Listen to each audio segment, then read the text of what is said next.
in financing the real economy, but we know that this must be built on solid risk-managed foundations.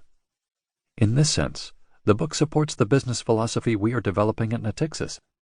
We believe that long-term success comes to institutions and economies that can deliver growth while managing downside risks through both improved risk management and the careful selection of fundamental business models. Laurent Mignon, Chief Executive Officer of Natixis, September 13, 2013. Forward. I think that the concept of the Crouhy, Galai, and Mark book, The Essentials of Risk Management, 2nd edition, is brilliant. In my career as an academic and in investment management, I found that there is too large a separation between the technocrats who build risk management models and systems and those who should be using them. In addition, the model builders seem to me to be too far from economics, understanding what risk management can and cannot do, and how to structure the risk management problem. Crouhy, Galai, and Mark bridge that gap. They bring the academic research together with applications and implementation. If risk management model builders come to appreciate the economics underlying the models, they would be better prepared to build risk management tools that have real value for banks and other entities. And, as the authors bring up time and again, board members of corporations must also become as familiar with the models and their underlying economics to ask the correct follow-up questions. Risk management is often described as being an independent activity of the firm, different from generating returns. Most macro and micro models in economics start from a framework of certainty and add an error term, a risk term, to represent uncertainty. When describing predicted actions that arise from these models, the error or uncertainty term disappears because the modelers assume that it's best to take expectations as their best guess as to future outcomes. In both cases, however, this is incorrect. Risk management is part of an optimization program, the trade-offs between risk and return. As described in the book, the 3 tools of risk management are A. Reserves, B. Diversification, and C.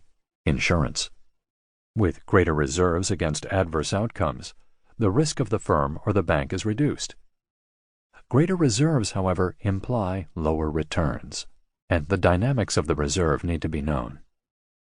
For example, if a bank needs capital or liquidity reserves to shield it against shock, is the reserve static, or can it be used, and how is it to be used at time of shock? If it is a reserve that must always be at a static level, it is not a reserve at all.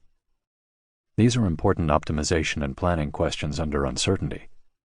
With more diversification, the bank reduces idiosyncratic risks and retains systematic risks, which it might also transfer to the market.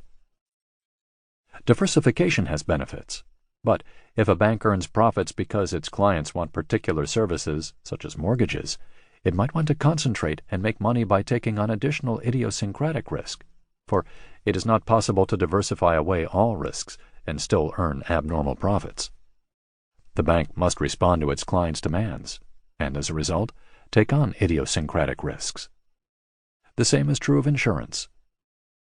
Unlike car insurance, wherein, say, the value of the car is knowable over the year and the amount of the insurance is easy to ascertain, as the book describes, the bank might not know how much insurance is necessary and when it might need the insurance. Nor does it know the dynamics of the insurance plan as prices change in the market. That is why risk management is integrated into an optimization system where there always are trade-offs between risk and return. To ignore risk considerations is inappropriate. To concentrate on risk is inappropriate. The boards of banks or corporations are responsible to understand and challenge the optimization problem. Likewise, modelers must also understand the economic trade-offs. Prior to the financial crisis of 2008, many banks organized their risk management activities in line and not circle form. That is, the risk department was separate and below the production department. The risk management systems of the future must be designed such that the optimization problem is the center focus. This involves deciding on the level of capital employed, not only for working capital or